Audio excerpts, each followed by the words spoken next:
जी नाज़रीन, प्रोग्राम में एक बार फिर खुशामदीद कहते हैं। बड़ा अहम चीज़ कि रमज़ान में ज़्यादतीज़ के मरीज़ और दिल के अमराज में मुब्तला मरीज़ों को खाने पीने में क्या एहतियात करनी चाहिए, और पानी की मकदार की हम बात करेंगे कि कितनी पानी की मकदार लेना सहरी से लेके और अफ्तार और 24 घंटे के अंदर कितना पानी लेना ज़रूरी है।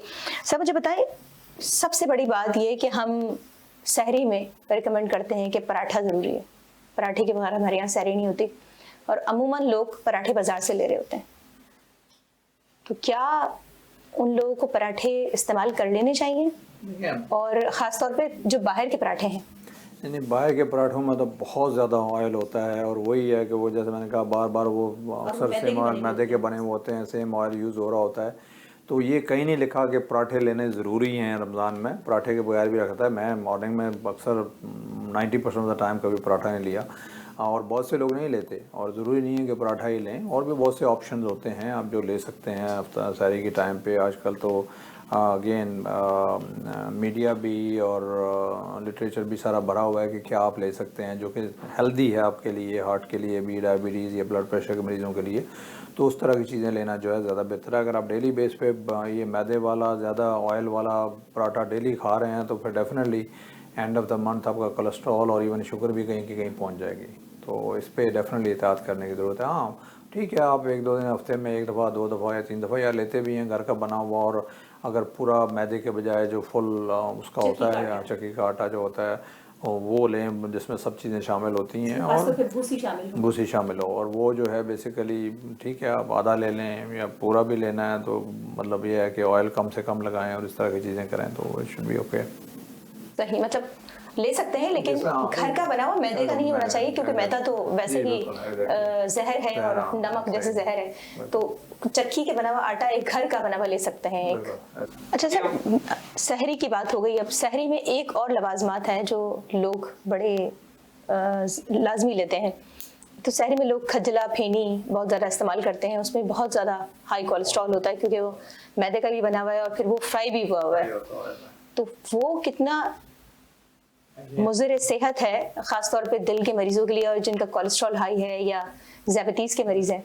डेफिनेटली उसमें तो वो रिकमेंडेड नहीं होता। और अगेन अगर वाकई किसी को बहुत ही ज़्यादा दिल चाह रहा है तो थोड़ा बहुत आप ले सकते हैं, या हफ्ते में 1 दफ़ा या 2 दफ़ा ले लिया।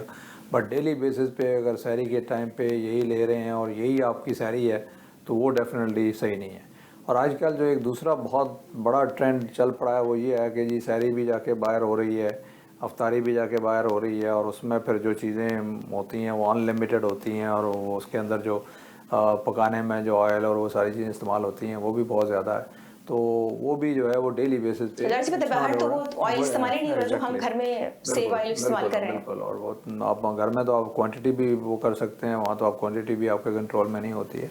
तो डेली बेसिस पे कोई भी चीज़ इस तरह की लेना जो है वो डेफिनेटली अपने लिए शॉर्ट प्रॉब्लम क्रिएट करने वाली बात है। सही, क्योंकि शुगर लेवल अगर आपका हाई होगा तो आपके तमाम ही अज़ा मुतासिर होंगे, जिसमें दिल भी शामिल है, इसमें गुर्दे भी शामिल है, आंखें भी शामिल है। अच्छा सर, सहरी की तो हमने बात कर ली, अब हम अफ्तार की बात कर लेते हैं। काफ़ी टाइम मतलब भूखा रहना पड़ता है मरीज़ को। अगर मैं ख़ासतौर पर शुगर के मरीज़ की बात करूँ, कितना प्रोटीन होना चाहिए ग़िज़ा में, कितना कार्बोहाइड्रेट्स होना चाहिए, कितना फाइबर होना चाहिए ग़िज़ा में? देखिए इसमें एग्जैक्ट तो बड़ा मुश्किल हो जाता है कि कितना ग्राम या वो होना चाहिए। मैं हमेशा से तमाम मरीज़ों को कहता हूँ, देखिए हमारे पास बहुत से इस तरह के चार्ट बने हुए हैं, आपने इतना प्रोटीन लेना है, इतना कार्बोहाइड्रेट लेना है, इतना वो लेना है। वो एक कॉमन पर्सन के लिए फॉलो करना या एग्जैक्ट क्वांटिटी डिफ़ाइन करके खाना बहुत मुश्किल होता है।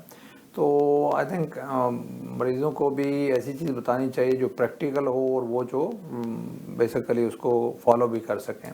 और उसमें हम कहते हैं बैलेंस्ड होने चाहिए। ठीक है, प्रोटीन अगर आपने लेनी है, ऑब्वियसली प्रोटीन लॉम तो लोगों को पता है कि इसमें अंडे में है, गोश्त में है, चिकन में है या फ़िश में है, ये ज़्यादा प्रोटीन वाली चीज़ें हैं। तो कुछ पोर्शन इसका ले लें, लेकिन अब ये नहीं कि सारी की सारी चीज़ें हैं, अंडे भी हैं, गोश्त भी है, मुर्गी भी है, और साथ में फ़िश भी है। तो मतलब एक उसमें से कुछ ले लें। कार्बोहाइड्रेट में अगर उन्होंने वाकई पराठा ही खाना है तो वो जो हमने पहले बात की वो मैदे के बजाय दूसरा पराठा कम घी वाला जो है, तो उसमें कुछ में कार्बोहाइड्रेट भी थोड़े से कवर हो जाएंगे। तो यही है कि एक दिन प्रोटीन का कर लें, एक दिन कार्बोहाइड्रेट का कर लें, एक दिन जो है वो दूसरा ले लें, कुछ थोड़े बहुत फैट्स भी इंक्लूड कर लें। बैलेंस रखें अपनी चीज़ जी बिल्कुल, और ज़्यादती नहीं हो, इतदाल में रखें। ये 2 प्रिंसिपल लाइफ में करें। और दूसरा ये है कि मोस्ट इम्पॉर्टेंट चीज़ है, देखें आपका वज़न है या कोलेस्ट्रॉल है या ब्लड प्रेशर है, वो ये है कि इट ऑल डिपेंड्स ऑन कि जी आप कितना खा रहे हैं और कितना बर्न कर रहे हैं। अगर आप खाते ज़्यादा हैं और बर्न कम करते हैं तो वो बॉडी में जमा होता जाएगा और सारी चीज़ों को ख़राब कर देगा, डिसबैलेंस कर देगा बॉडी में। अगर आप जो है वो खा कम रहे हैं, बर्न ज़्यादा कर रहे हैं, तो आपको ओवरऑल हेल्दी रखेगा। और एटलीस्ट कम से कम जितना खाते हैं उतना बर्न करें। अब रमज़ान में एक्टिविटी अक्सर लोग ख़त्म कर देते हैं, कहते हैं नहीं जी हम तो कर ही नहीं सकते, कुछ भी वॉक नहीं कर सकते कि रोज़ा लग जाएगा। ऐसी बात नहीं है। अगेन हमारे दिमाग की इख्तरा ज़्यादा होती है। हमारा एक ग्रुप है वो बेसिकली रमज़ान में भी जो है वो जिम कर रहे होते हैं, और जिम जो है वो रोज़े से कोई 1-2 घंटे पहले कर रहे होते हैं, कोई प्रॉब्लम नहीं। हमारे कुछ दोस्त हैं, मैं भी उसमें शामिल हूँ, हम साइकिलिंग भी कर रहे होते हैं रमज़ान में, तो एक्सरसाइज भी कर रहे होते हैं। तो सारी चीज़ें हो सकती हैं, ठीक है ना। हम थोड़ी सी एफर्ट चाहिए होती है, तो ऐसी बात नहीं है नहीं। तो we have to make sure कि जो आप खा रहे हैं, कंज्यूम कर रहे हैं, उसको बर्न ज़रूर करो। हम देखें देहातों में जो है लोग मक्खन, घी और पता नहीं क्या क्या खाते हैं, लेकिन वो उसको फिर काम करके बर्न भी करते हैं। शहरों में बदकिस्मती से अब वो एक्टिविटीज़ ख़त्म होती जा रही हैं, जो भी खाते हैं फिर अक्सर लोग कहते हैं जी डॉक्टर साहब मैं तो कुछ खाते नहीं हूँ और वज़न मेरा बढ़ता जा रहा है। सही, वज़न इसलिए बढ़ता जा रहा है कि जो भी आप कैलोरीज ले रहे हैं वो सारी जमा हो रही हैं। हाँ, बहुत ज़्यादा भी है, और वो बर्न कोई नहीं हो रही। वॉकिंग हमारी ख़त्म हो गई है, हमने पानी भी जो है उठ के नहीं लेना है, रिमोट भी हमारे पास है, टीवी पे बैठ के घर पे आके वो देखना शुरू कर देना है। जो हम ऑफिस में जाते हैं तो गाड़ी भी हमें करीब से करीब पार्क करनी है कि हमें चलना ना पड़े, चाहे गलत जगह पे पार्क कर दें। तो सीढ़ियाँ भी इस्तेमाल नहीं करनी, लिफ्ट पे जाना है। तो अब ये सारी चीज़ें हो गई हैं, तो उसकी वजह से तो ये ऑब्वियसली प्रॉब्लम भी बढ़ते जा रहे हैं उस वजह से। ऐसा ही है, बिल्कुल ऐसा ही है। अच्छा सर, हम पानी की बात करते हैं, पानी कितनी क्वांटिटी में लेना ज़रूरी है सहरी के वक्त से लेके और सोने तक, सहरी अफ्तार तक और फिर हाँ सारी तक अफ्तार से। देखिए उसमें अगेन क्वांटिटी हम वैसे कहते हैं जितना पानी पिए उतना अच्छा है, बट हार्ट के मरीज़ों में थोड़ा सा एहतियात करनी पड़ती है, स्पेशली जिनको हार्ट फेलियर होता है और हार्ट मसल वीक होता है। तो उनको मैं कहता हूँ कि जो प्यास लगती है वो तो ठीक है आप पी लें, लेकिन एक्स्ट्रा पानी ना पिएं, अननेसेसरली पानी ना पिएं, क्योंकि अननेसेसरली अगर एक्स्ट्रा पिएंगे तो उसमें फिर वो पानी फेफड़ों में जमा होने का खदशा होता है। बाकी अगर वो मसला नहीं है तो फिर अगर खाली किसी को अंजाइना है, हार्ट अटैक हुआ है और दिल के पट्टे नॉर्मल हैं, या even for that matter diabetes है, तो वो तो पानी जितना ज़्यादा पिए उतना अच्छा है। ये भी बड़ी अहम चीज़ है कि जो जिनके पट्टे नॉर्मल है वो ले सकते हैं जिससे उनको सिर्फ एहतियात करनी है जिनको कमज़ोर है पट्टे दिल के जो हैं। और उसमें भी ये है कि वो जो अक्सर कहते हैं जी आपने 1 लीटर पीना है या 1.5 लीटर पीना है, again that becomes very difficult. लोग कहना तो आसान होता है, लेकिन जब वो अक्सर मरीज़ आते हैं तो डॉक्टर साहब लिटरली वो कहते हैं साहब ये तो मुझे घर वाले पानी भी नहीं पीने दे रहे, तो वो उसकी लाइफ और पहले ही बेचारा बीमार होता है, उसकी लाइफ और मिजरेबल हो जाती है।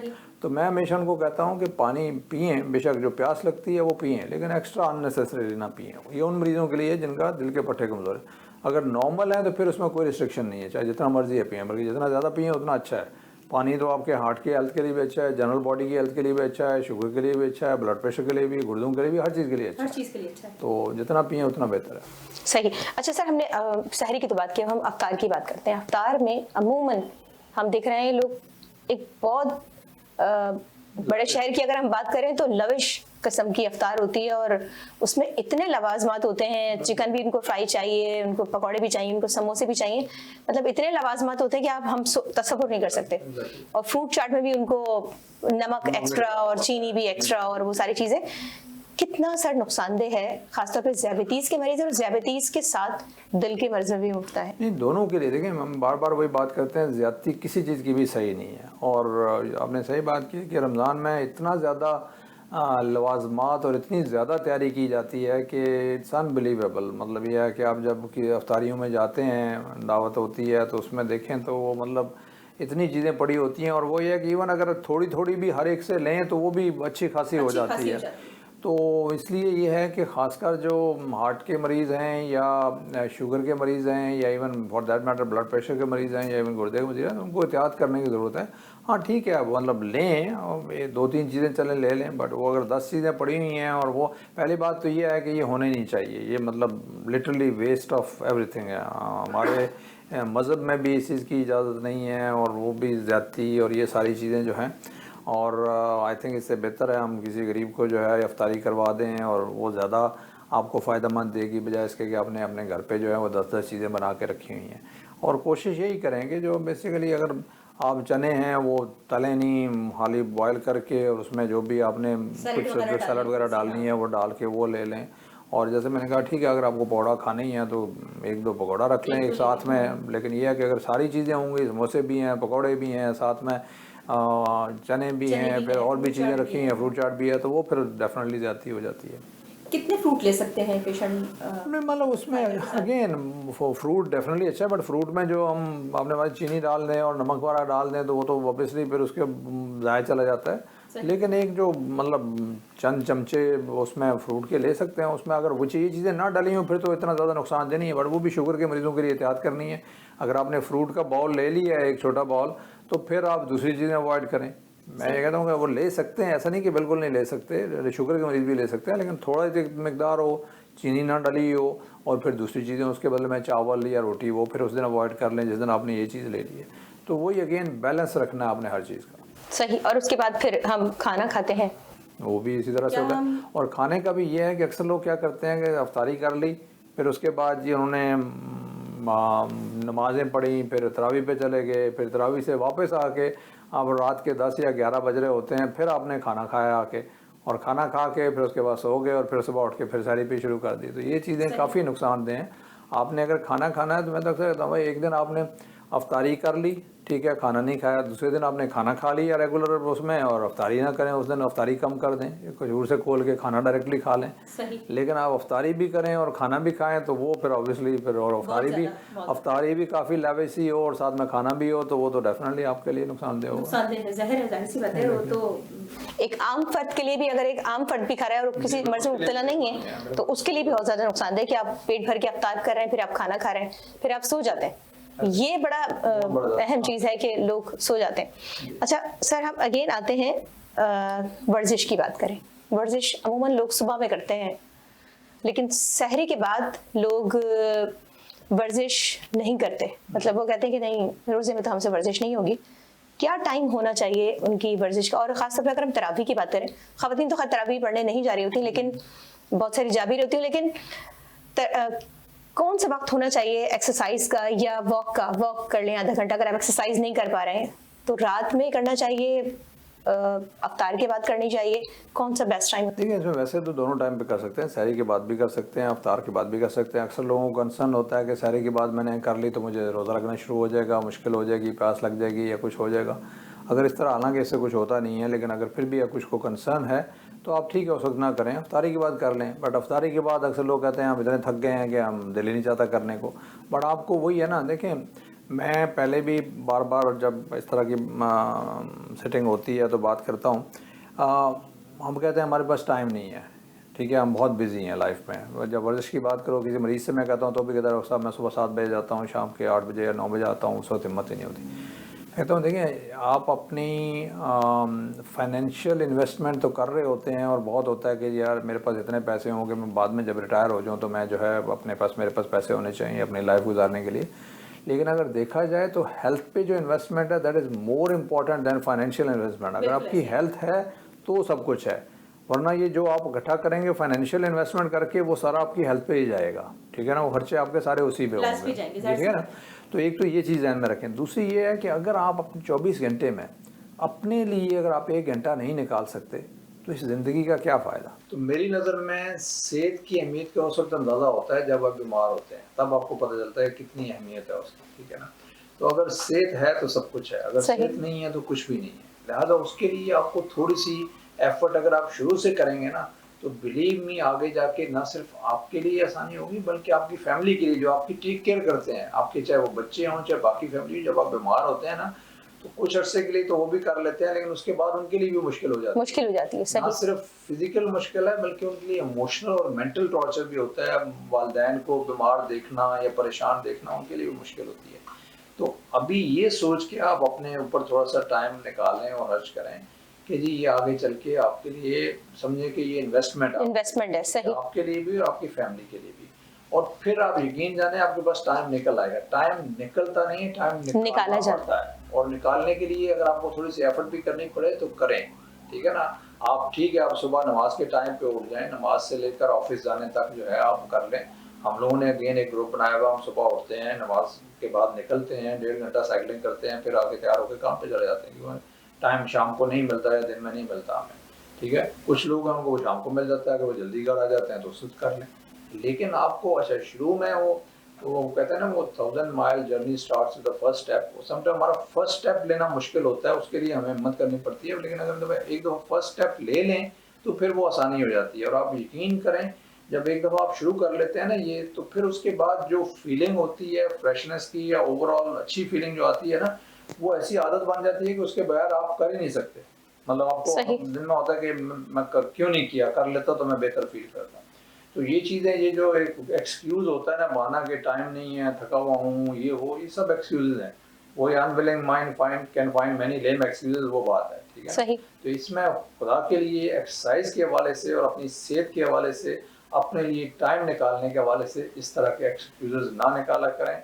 यही मेरा जो है सबसे अहम मैसेज और सबके लिए ये रिक्वेस्ट होगी कि ये आगे चल के आपके लिए और आपकी फैमिली के लिए बहुत बड़ी फाइनेंशियल इन्वेस्टमेंट से भी बेहतर इन्वेस्टमेंट होगी। सही। इसके अलावा और कोई मैसेज देना चाहेंगे? नहीं, उसके अलावा यही अहम चीज़ है कि जी एक तो अपना चेकअप कराएं, मेक श्योर करें। बहुत सी चीज़ें ऐसी हैं जैसे मैंने कहा साइलेंट किलर्स हैं, ब्लड प्रेशर, शुगर, कोलेस्ट्रॉल, और ये जब तक आप चेक नहीं कराएंगे आपको पता नहीं चलेगा, ठीक है। That is very important. अगर आपको पता चल गया है तो उसका इलाज करवाएं। ये ऐसी बीमारियाँ हैं बदकिस्मती से कि एक दफ़ा दवा शुरू की तो आपको लाइफ लॉन्ग लेनी है। ये नहीं कि आपने चंद दिन ली और बंद कर दी कि जी मुझे तकलीफ़ कोई नहीं है तो मैं दवा क्यों ले रहा हूँ। ये तकलीफ़ जब होती है उस वक्त देर हो चुकी होती है, उस तकलीफ़ से बचने के लिए दवा दी जाती है, चाहे वो ब्लड प्रेशर है, शुगर है या कोलेस्ट्रॉल है। ये दवाइयाँ लेनी है जैसे डॉक्टर ने मशवरा दिया तो रेगुलर बेसिस पे लें। अगर हार्ट का मसला हो गया आपको, खुदा न खास्ता आपने एंजियोप्लास्टी या स्टेंट डलवा ली है, बाईपास करवा लिया है, तो ये भी नहीं समझे कि जी ये तो मैंने फिक्स करवा लिया, अब मुझे ज़रूरत नहीं है। ये दिल का मसला ऐसा है, एक दफ़ा हो गया तो ये लाइफ लॉन्ग आपके साथ चलेगा, ख़त्म नहीं होगा, ठीक है ना। तो दवाई जो आपको दी जाती है वो फ्यूचर इवेंट को प्रिवेंट करने के लिए दी जाती है। ऐसा नहीं है कि जो एक दफ़ा फिक्स हो गया जी बाईपास हो गया अब तो मैं जो मर्जी कर सकता हूँ। आपको फिर भी अपना ख्याल रखना जो है वो बहुत ज़रूरी है, ताकि आप जो है आगे फ्यूचर इस दोबारा प्रॉब्लम होने से अपने आप को बचा सकें। तो ये बहुत अहम है। और दूसरा लास्टली जो मैंने बात की उसको मैं दोबारा रिट्रेट करूँगा कि फॉर गॉड सेक अपने लिए टाइम निकालें, एक्सरसाइज करें। अगर आप हफ्ते में 5 दिन 30 से 45 मिनट ब्रिस्क वॉक करते हैं, हार्ट डिजीज़ का रिस्क ऑलमोस्ट 40% कम हो जाता है। कोई और इंटरवेंशन ऐसे नहीं कर सकती, कोई और दवाई नहीं है, कोई और इंटरवेंशन नहीं है जो इतना ज़्यादा हार्ट डिजीज़ का रिस्क जो है आपको कम कर सके। ये सिंपल सस्ता नुस्खा है। हार्ट का प्रॉब्लम हो गया, बाईपास आपको करवाना पड़ा तो आज सारी जिंदगी दवाई, 15-20 लाख का खर्चा है। एंजियोप्लास्टी करनी पड़ गई, स्टेंट डालना पड़ गया, वो अलग खर्चा है। फिर उसके बाद दवाइयाँ लाइफ लॉन्ग आपने लेनी है। फिर एक दफ़ा प्रॉब्लम हो गया, बार बार ये होता रहेगा। तो it's a major burden on your and the family as well. और सबसे बड़ा अलमिया ये है कि हमारे यहाँ पे यंग लोगों को हार्ट का प्रॉब्लम हो रहा है।